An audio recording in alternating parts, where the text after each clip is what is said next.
Well, I think what's happening is not that unreasonable. It sounds a bit crazy, but it's because this is a huge shift. This is the again end of world order. I think if we take a step back and look at what's actually been happening, it does make some sense. Because keep in mind that after the Cold War, we began, or the United States decided to establish a new world order based on global primacy or hegemony, unipolarity. Now, this is a very different set of rules. Usually, when you have in the international system, the great powers will have to cooperate to some extent. They have to recognize the principle of indivisible security. That means, one side shouldn't expand its security at the expense of others. And the great powers try to settle things between them.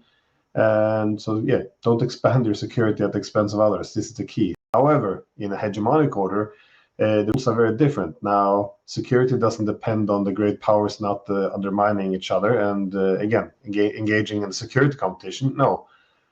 Security depends on just the dominant power, the United States, being so dominant that no other great power can even think about challenging it. And this was the main argument that came around in the 1990s by the people either opposing NATO expansion or the one who were in favor of it. They said, yes, we might alienate the Russians. Yes, they will feel threatened, but who cares? They're a third-rate power. No one cares anymore. And this is the hegemonic piece. This is one side being so dominant, you don't have to take into consideration others. Now, over time, what happens is the hegemon loses its dominant position, it exhausts its resources, it weakens from within, and at the same time, you see new centers of power emerging at the periphery, which will then begin to collectively balance the US. We've seen this most prominently with BRICS. So now the United States have reached a point where their debt is very problematic. Trump, Musk, everyone concerned that the US might go bankrupt. They see the rest of the world trying to shift away from the dollar. US can't compete technologically against the Chinese anymore. They can't defeat the Russians in Ukraine.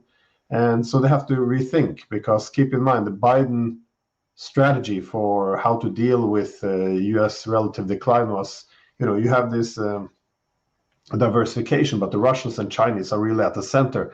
So Biden's objective is, let's knock out the Russians. And once we've knocked out the Russians, then we can focus all of our resources on China. And as so many American leaders have said, this is an opportunity to knock out Russia while fighting with Ukrainians. So we don't lose any troops and we can still remove Russia from the ranks of great powers.